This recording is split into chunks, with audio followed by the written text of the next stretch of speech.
Now share the screen. And we're not, here we go.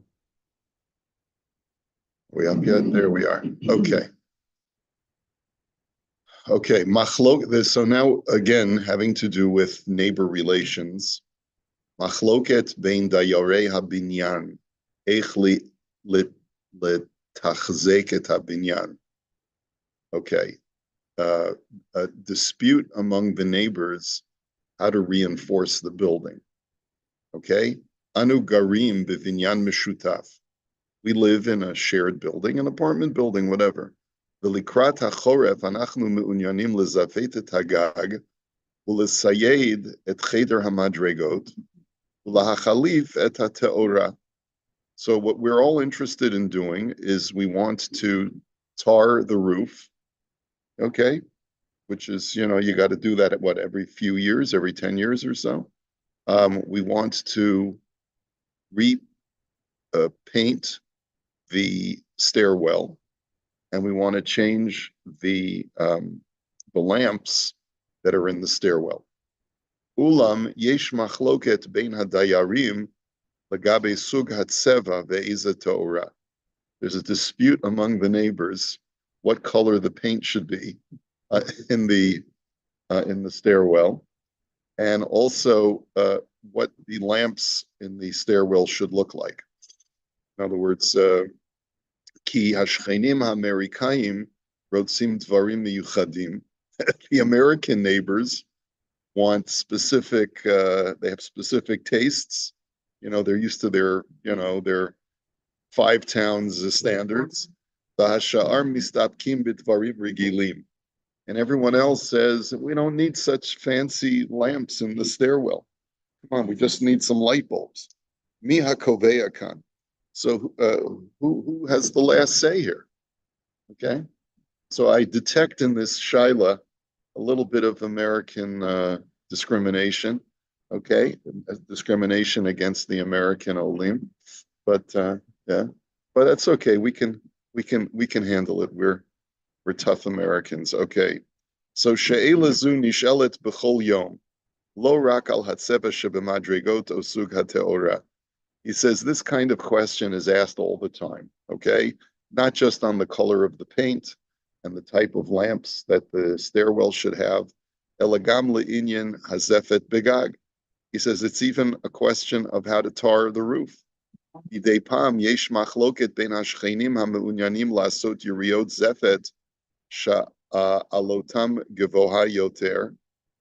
there are sometimes some neighbors want to do tar paper, which is, I guess, a more expensive method of tarring the roof. I'm not a roofer. I guess we should get, what's his name, Glowinski in here to tell us how it's done. But you can either pour liquid tar, or, there's a liquid tar, but there's also this tar, it's not paper, but it's, layered pieces. Is it called tar paper? He says, and that costs more money. And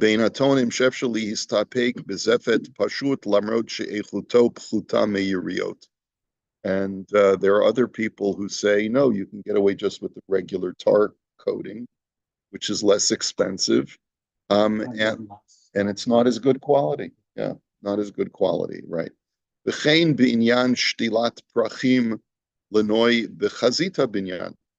What about the dispute among the neighbors of which flowers to plant at the front of the apartment building?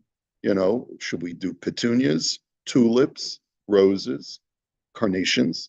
It's a big shayla, thorny issue. There you go. That's right.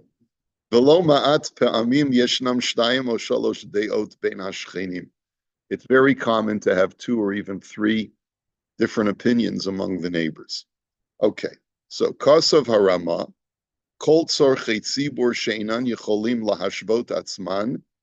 He says the Rama writes in Choshen Mishpat that anytime you have communal needs where there's not a consensus on how it should be done, Yesh Lahoshiv Kol Balabatim Hanotnim Mas, then everyone who's a taxpayer within that communal municipality should gather together. V'yikablu aleihem shekol echad yomar et da'ato l'shem shamayim v'yilchu achar harov.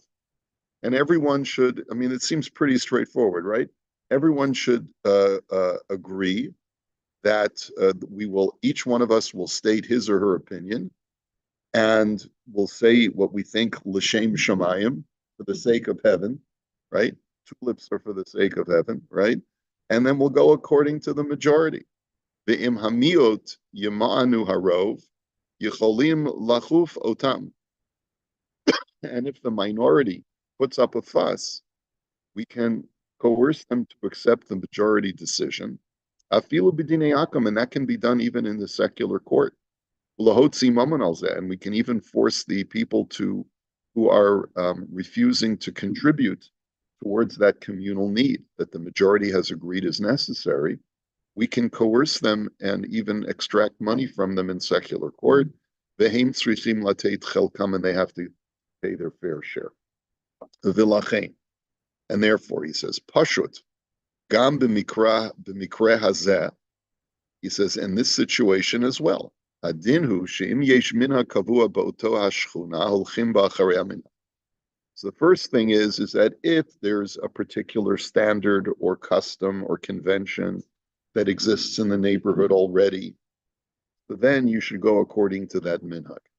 So if you look at all of the other buildings in the shchuna, and they all have a certain quality of stairwell lighting, then you're not permitted to go substandard. Okay, so you go according to whatever the convention is. But if there is no standard convention in that community, dino kichol nichsei shutfin sheholchin bazeh acharov deot hadayarim, kamo shekatav harama. He says then you go according to what the Rama said, that you get all the neighbors together. You have a homeowners, apartment owners association meeting. Everyone comes to the miklat, right? I guess or the party room in the building.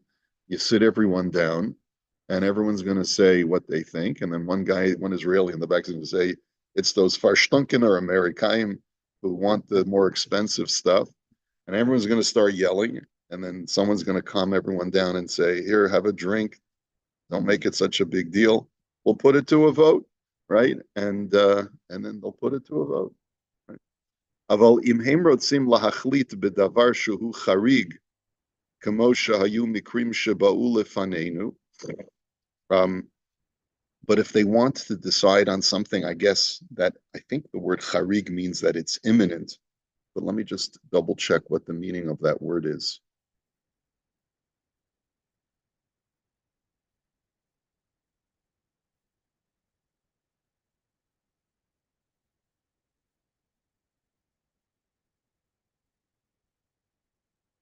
Unusual. Right?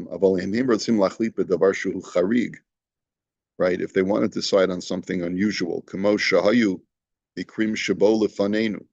like something that has, like a situation that came before us in our Beis Din. Sharov hadayarim ratzu la'asot ta'ora miyuchedet b'cheder hamadregot b'rama shel salon davar shalom nahug b'shum makom. He says, let's say the majority of the neighbors feel that they want to get very fancy, okay, because they feel that this is a higher standard of living apartment building. And so the majority of the neighbors want to put in very expensive lighting in the stairwell, which is really more appropriate to put into a salon, like in a living room. But they feel that they would want to install that, and it's going to be at a higher cost. And this is something that is not found in any other apartment building. So then the minority can coerce the majority to conform to what is more standard within the community. So if they want to do something unusual that is certainly goes outside the norm of what other buildings do, so then even if you have a majority, you can't coerce the minority. So there are two criteria that apparently Rav Sharaga is pointing out to us that will make a difference. The most, I guess, compelling criterion is what is the standard within the community already? And does what you want to do comply with the standard? So if it's just the question of the color of paint, there is no standard. Okay. So if some people want it to be a little bit lighter, some people want it to be a little bit darker, you'll put it to a vote.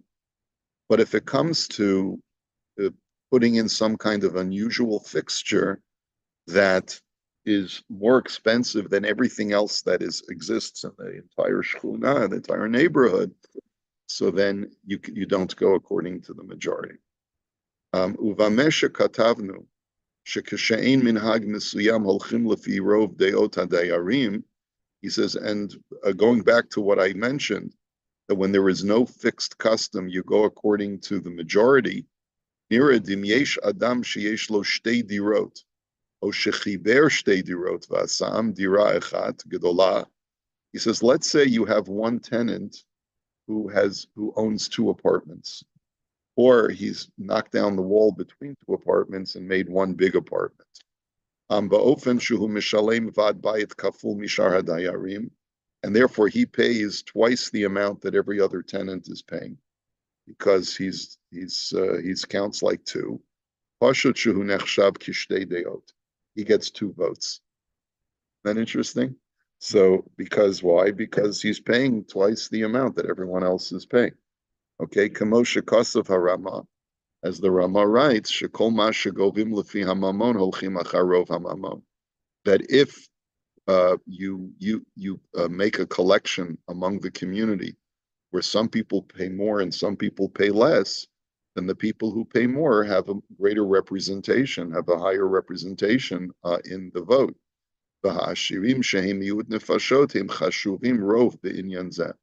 And therefore, it's possible to have a situation where you have one tenant who could really carry the vote,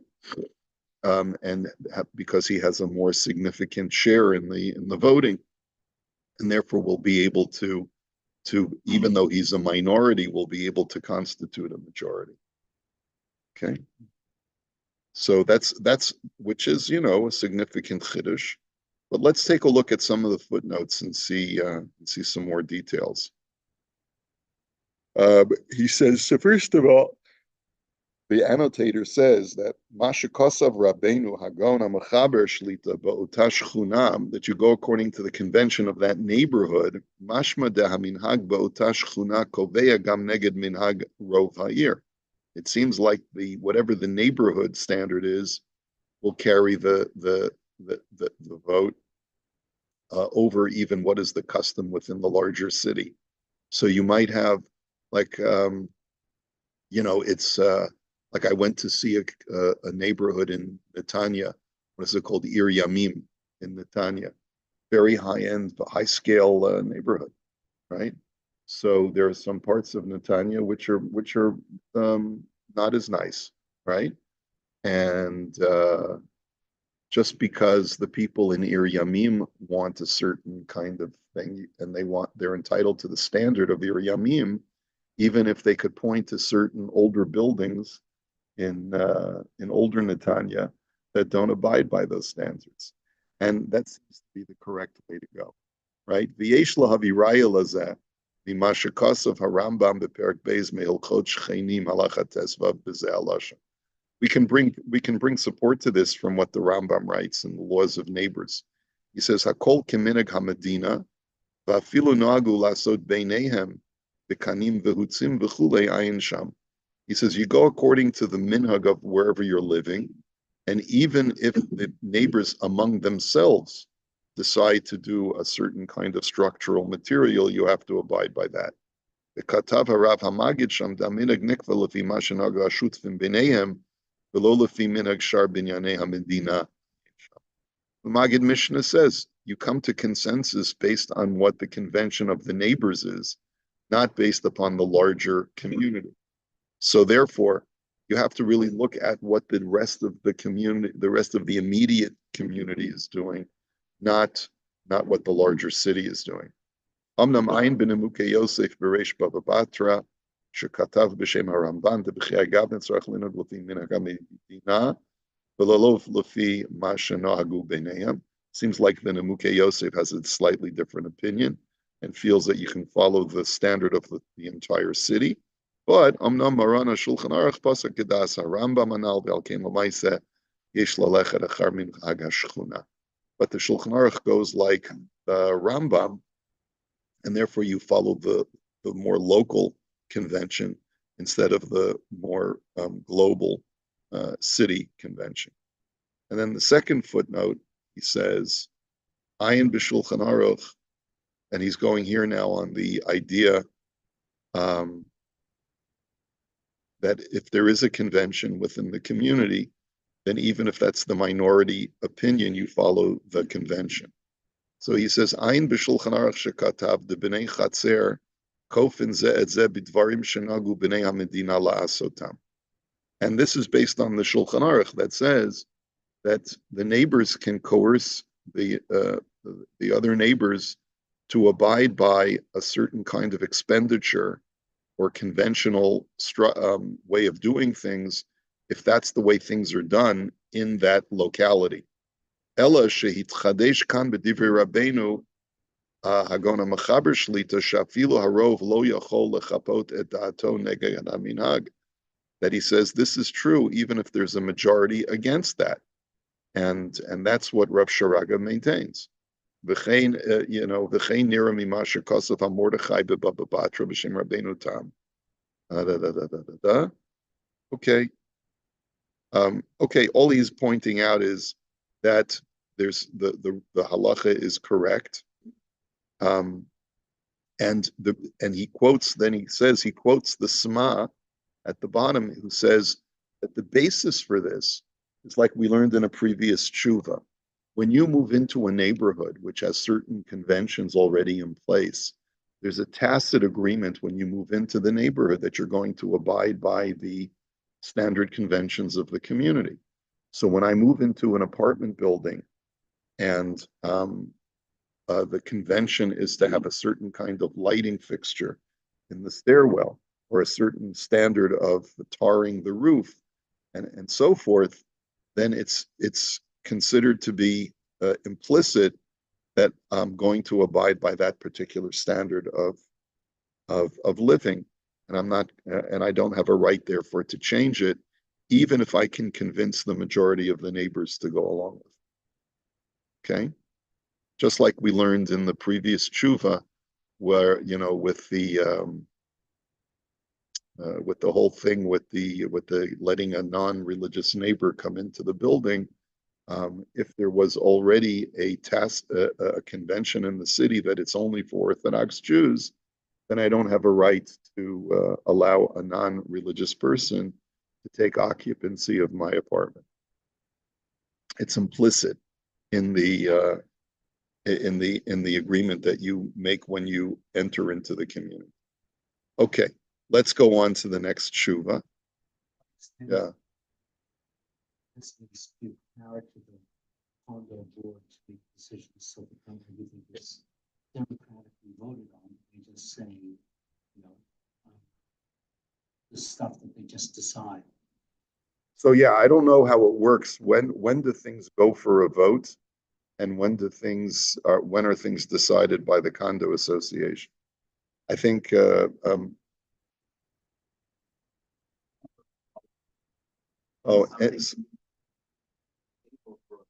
So any tenant can say, I'm not happy with the way the condo association is doing things. I demand a meeting. Yeah. Does that mean that any tenant can demand a meeting, or do you have to have a certain quorum, or does it depend on? Depends on the condo bylaws. Yeah. Usually in the bylaws. Yeah, some are more detailed. Sometimes you can't have a meeting until a certain length of time after the last meeting. You can't have a meeting for 3 months or 6 months. So right after the It meeting. happens to businesses too, and corporations. Can't just call a meeting.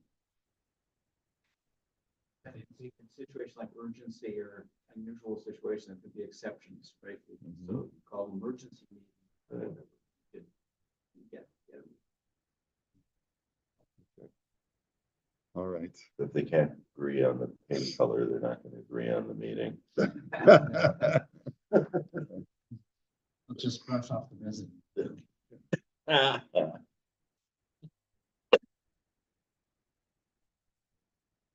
Yeah, okay, great. Okay, the next tshuva also having to do with neighbor relations. Ofen chiluk chiyuvei havad bayit bein hadayarim. How do you distribute the various responsibilities of the homeowners association among the tenants, among the people who live in the apartment? Yesh lanu binyanim dirot, umidei pa'am mitgalaim chilukei deot bein hashchenim al nihul ha'inyanim. There are many times differences of opinion among the neighbors on how to operate the building. Al kain ratzinu lishol be'eza hotzaot chayav adam lihishtatef bevad habayit. So our question to the Rav is, what kind of expenditures is each tenant obligated to participate in for the maintenance of the building?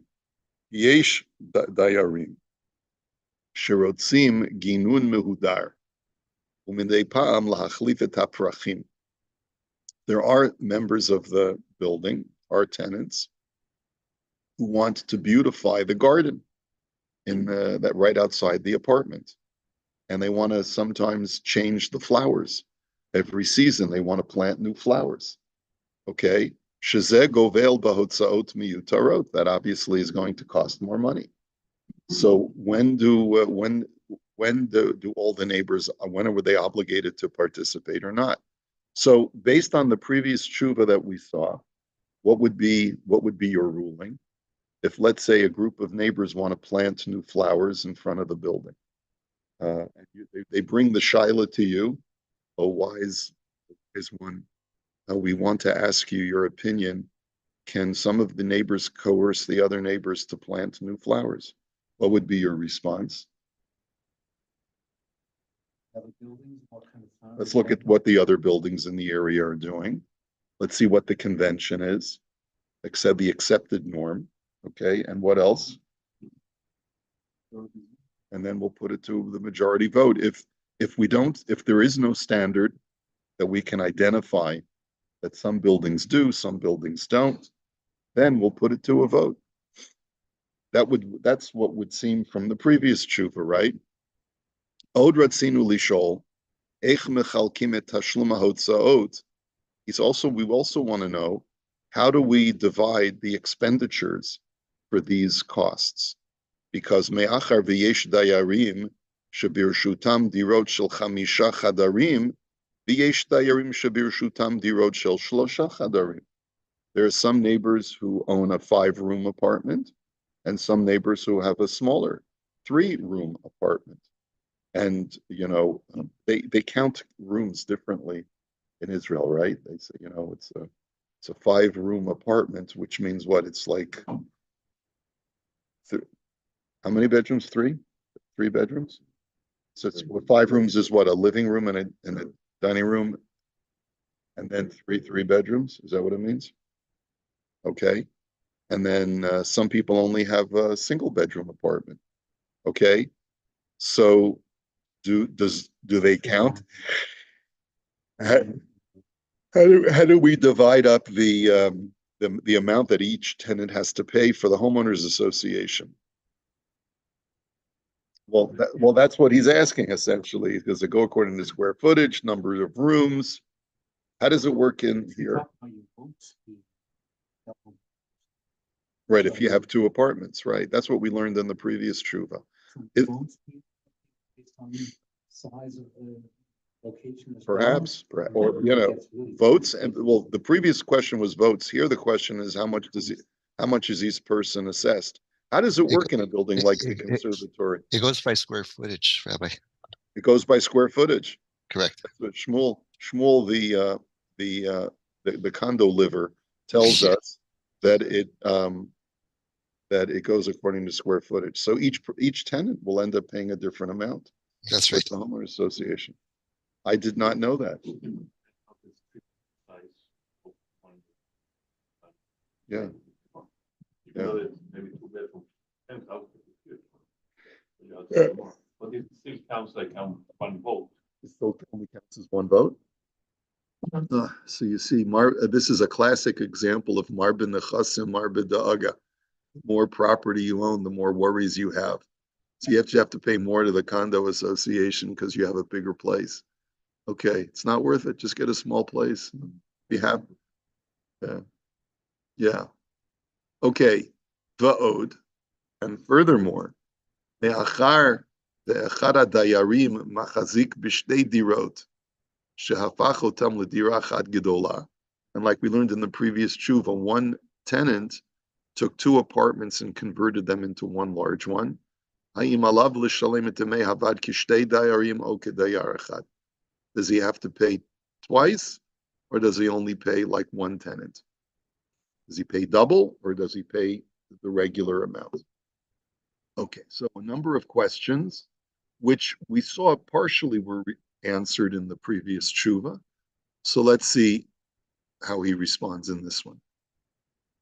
So the tshuva says, Hadavar harishon ve'hahechrechi limnoa chilukei deot ulenahel et inyanei abinyan ve'ashchenin b'tzura tikina. He says the first thing that you need, that's really necessary to avoid conflict in your building and to sort of lead the handling or the management of the building among the neighbors is likvoa asifa shel kol hadayarim, to have a community meeting with all of the tenants, ulekabel al atzman tiknun she'al piv yitnahagu b'chol ba'ya ha'alula lihitorer beineim, and to accept upon themselves bylaws. These are the rules of the building, and this is how we're going to resolve any problem that is going to arise among us. In other words, set up bylaws for your condo association. So then, after all of the tenants accept upon themselves how they're going to operate, יחתמו כל הדיירים ויתחייבו לקבל עליהם כל מה שכתוב בתקנון שיתנהג על פי כללי הצדק והיושר. Then all of the tenants should sign on this constitution, or whatever you want to call it. Would it be called like a constitution? Yeah. Yeah, the set of rules. And they thereby obligate themselves to abide by these rules, and that they will abide, that'll be, and that the operation of the building will be done according to appropriate and upright and righteous rulings. The taknun ze mechayev gam im yu chilufei dayarim, and this set of bylaws, or this set of rules, will be incumbent upon any new tenants who come into the building. This is what you do when you first set up the building. Okay. V'yichtavu b'tiknun shemaspik berov dayarei habinyan shenichachu ba'asifa, and that you write in this set of rules that it is sufficient to shemaspik berov dayarei habinyan shenichachu ba'asifa kedei latei tokef lahachlatot shehitchaplu ba'asifa. That I think what this means to say is that that any new decision that is made can be approved by the majority of the signatories, so that this gives the ability for decisions that are made to be enforced. To give strength to the decisions that were accepted upon in this gathering. All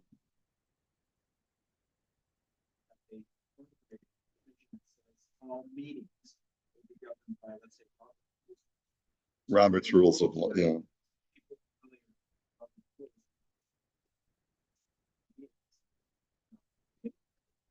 I'm telling you, yeah, these little small dictators, right? These little,